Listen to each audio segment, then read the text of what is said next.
Joining me right now is Invicta FC bantamweight Pannie Kianzad. How you doing? Hey, I'm good. How are you?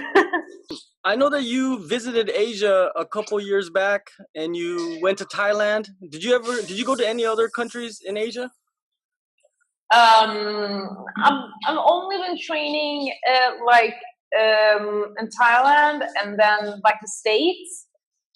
I've been to no, I've only been to Thailand. I was thinking about this year going to the Philippines actually for training because I have one of my teammates here that goes over there a few times. So I will probably go to the Philippines. How was your experience in Thailand? I know you visited AKA Thailand, so it must have been fun. Yeah. My first trip to Thailand was only to, I was at Tiger first, but this was like 2011. Mm-hmm.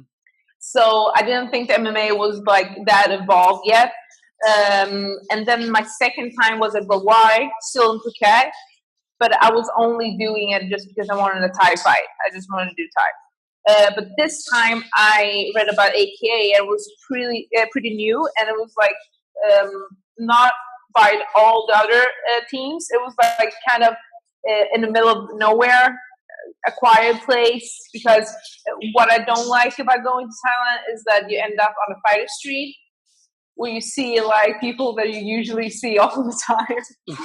So going to AKA was kind of better because it was more of a quiet area. It was like a 50-minute motorbike ride over there. So I like that.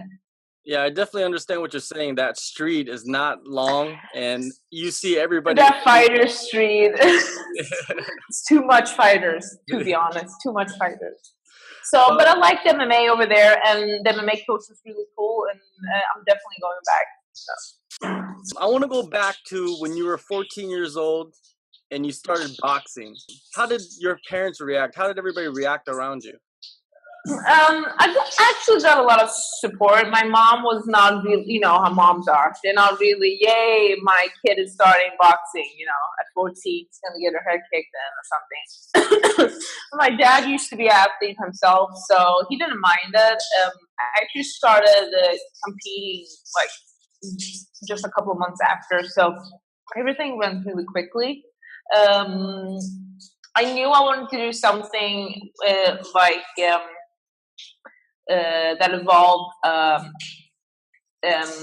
individual sport. I don't do team sports. I don't do team sports at all. So after I did some swimming for a few years, I started doing boxing. And then after boxing, it just like progressed to MMA in 2010. Yeah, I saw that in 2010 you did shoot fighting and you won a silver medal in the championships. And you actually that was my first. That was my first championship. The same year I started doing MMA, I did the first championship. I won silver, and the second year I won gold. Yeah, but in that silver, the first year you actually fought Lena Landsberg. And no, I fought Lena in my pro debut. In her pro debut. Oh. I fought her when I went three. She was my third pro fight, and it was in Malmö. It was 2013. Okay. Oh, I thought I read. Yeah, I knocked her out. Yeah, you killed her. I know that for sure. But I thought that you fought her in a shoot fighting fight before that. No. You're actually thinking about Lena Eklund. That's one of my amateur fights, but it's pretty similar. The names in Sweden are basically the same. No, totally different. No. So I fought her in pro. In the beginning of your career, you ran through, a lot of the competition, in regional competition, and then you actually went over to Cage Warriors and won the title. After that, you left Europe and you made your debut in America. How was that? First flying over there into another country, fighting for such a big promotion. So my first fight in America was against Jessie Jess, and it was a tough fight. But I eventually got the win, and I felt that I was like, I was pretty nervous for my US debut. I was. But I think I fought pretty good people before that, so I was kind of prepared. But it's a different thing when you fight Tanya, and it's a different thing when you fight Sarah Kaufman. But I still think that I'm one of the top there, and I still think I belong there. I just need some more wins now. Speaking of fighting Tanya Evinger, Sarah Kaufman, you do not shy away from challenges, because those are huge challenges. They're at the top of the mountain and you're trying to get up there with them, right? There's a lot of people that go out there and turn down fights. You've been very vocal about that. You said that, a lot of people are padding their records and kind of... But they are padding their records. I mean, I see so many fighters that turn down fights just because if they know they can't, if they 100% know they can't win the fight, they won't take it. If there's any doubt in their mind that they won't win it, like easy, they won't take it. Just because like people are so obsessed with these like perfect records because they think that, okay, I'm gonna come into UFC, but if they think that, it's not gonna get easier there. And just because you went outside of UFC and then you come in, it doesn't make it okay to lose there either. Yeah, definitely. Like people are just happy to be there and UFC and Invicta, but they don't really want to win them. I don't know. If you're just happy to be there, then you have no business to be there. Is my opinion. What do you think about people going on social media and saying that, I want to fight this person, but really, when the contracts go out, it never really happens? Like a lot of people say to Invicta, yeah, I want to fight, blah blah blah. I really want to fight, and then when they get like the paper sent, hey, you want to fight this girl? Nah, thanks, I'm good. I mean, okay. It's like I never ever turned down a fight with Invicta. Like every opponent they gave me, first they're like, hey, you want to fight this girl? I'm like, yes, that's fine. Next week, hey, we have to change it. You want to fight this girl? Yeah, sure. Just come on. So it doesn't really matter because, I mean, if you want to call yourself the best, you probably need to fight them. And if you lose, then yeah, shit happens. You have to work on it. I mean, it's no idea. I don't see a point of having a professional career and okay, you win a lot of fights, then you lose some, and then you think maybe I should retire. That's kind of stupid because if you can't come back after a loss, then you're not really a fighter. It's my opinion. And talking about coming back, you had a terrible back injury, and you had some knee injuries, and I saw that you were talking about that you wanted to maybe hang up the gloves. What got you through those bad times, and who kind of helped you through those times? Well, right after I fought Tanya, I was like before that. Even though when I fought Jesse, and I had really bad back problems, but I didn't know how bad it really was until after the Tanya fight. I was getting like after, I don't know, a year after, I think, no less, maybe. I was getting ready for Invicta again, and then it's like I was working through the pain, and like it was so bad. It went from like my discs and all the way down to my feet, and then from a sparring, I just moved I moved my left foot back, and I totally lost like feeling in the left leg. It just totally collapsed, and after that day, I wasn't allowed to do MMA for like 3 months. And that was my longest break. And I was thinking about quitting because I was like, okay, fuck. Because I was in my old team and we didn't have a really good relationship after my loss with Tanya. I was basically training myself. I was just coming in there and training, and with my boyfriend that I'm currently with, actually, we met after the Tanya fight. So he's an amateur, but he trained me. He's a really good coach. So he trained me, and he's like, what do you want to do with the back? I'm like, I'm not sure. I'm thinking about, fuck it. But I didn't, and he helped me through it. And, I had my dad too. My dad is he's kind of a weird person. He's like, he thought it was kind of ridiculous for me to stop just because of an injury. So he just like try to push it. You know, he just like, we will send you to doctors. We do everything. You cannot quit just because of an injury. You know.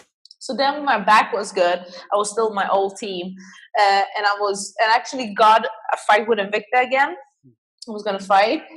The same sparring I had a guy in sparring jumping a scissor takedown on me, and my knee popped.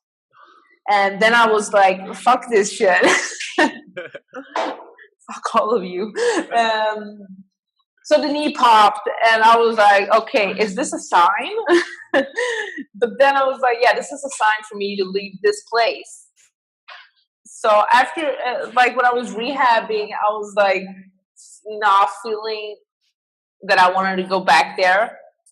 And eventually I left the team, and I'm with my new team now for like 1.5 years. And I'm injury free since my knee popped for like the third time. I'm injury free. That's great. Yeah, because I've also had a back injury myself, a disc, and I couldn't even lay down to go to sleep. That's how. No.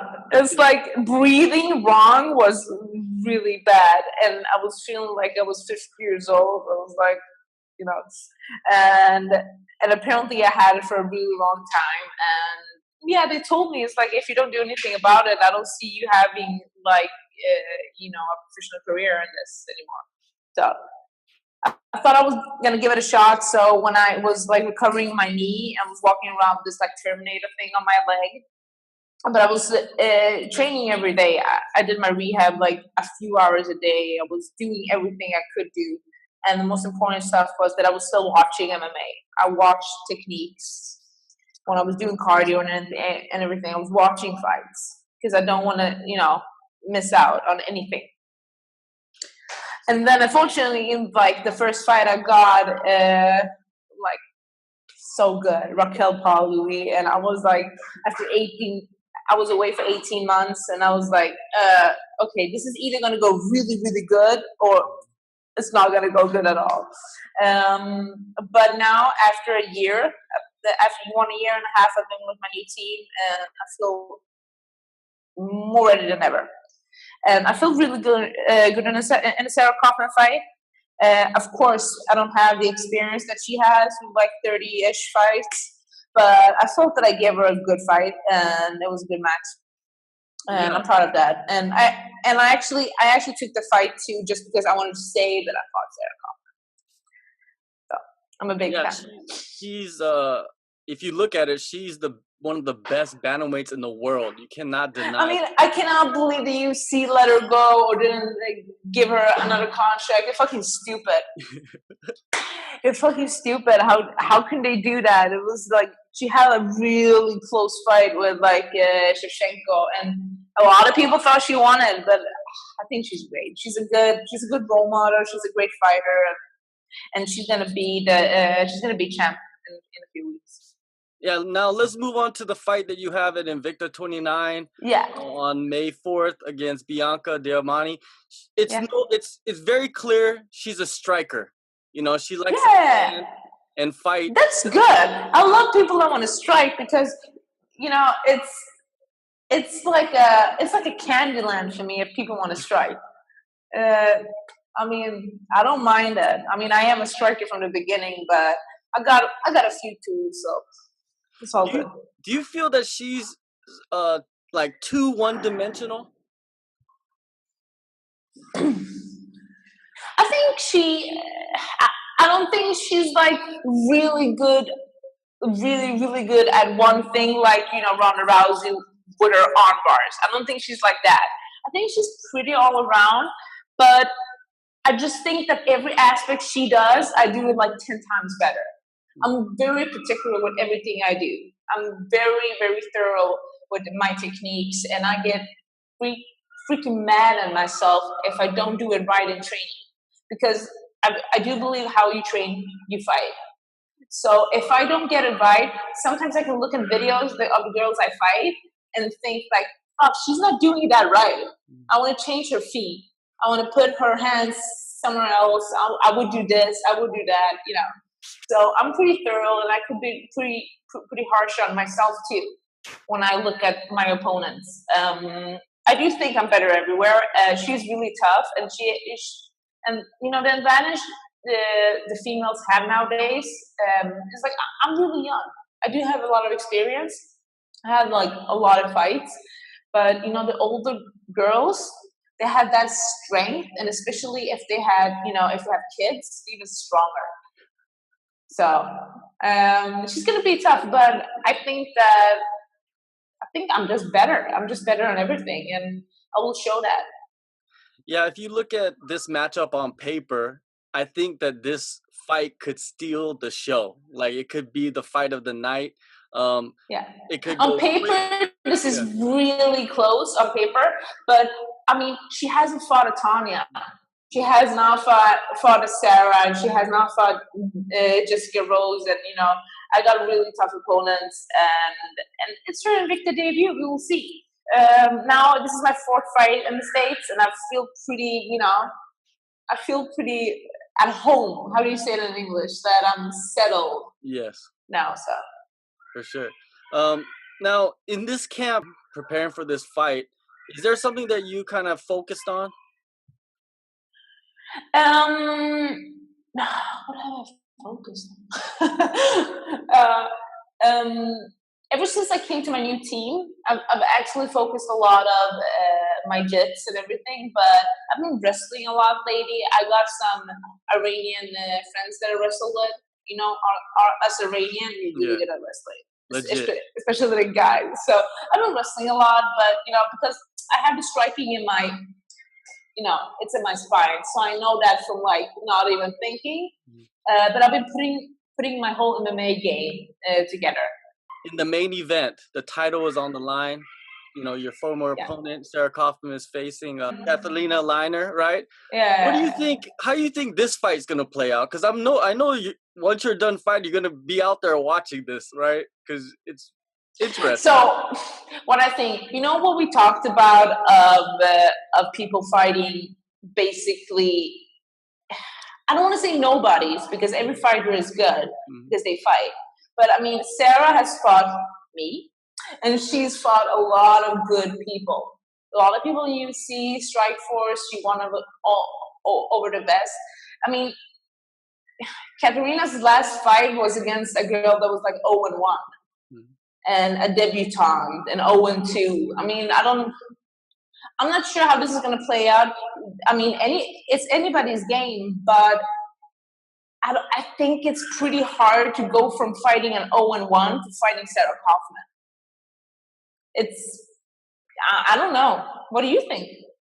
Well, I think that I agree with you. I mean, everybody's got a chance. I mean, nobody thought that I would ever stand a chance. I would even last a round or anything. So I was just like, yeah, fuck you guys. I mean, I can do it. But I fought really good people. I'm not taking anything away from her. Of course she can win, but I just think that you need maybe some more tough fights in the, behind you to be challenging, world champ. For sure. But we'll see. I'm pretty sure you're going to keep your eye on there, and a rematch could be in the future. You never know what can happen. It could be immediately. Awesome. Thank you for your time. I know you're busy. No problem. I'm going to continue wrestling, and then I have some other stuff to do. So all right. Thank you for your time. Thank you so much for calling. All right. Okay. Bye. Bye.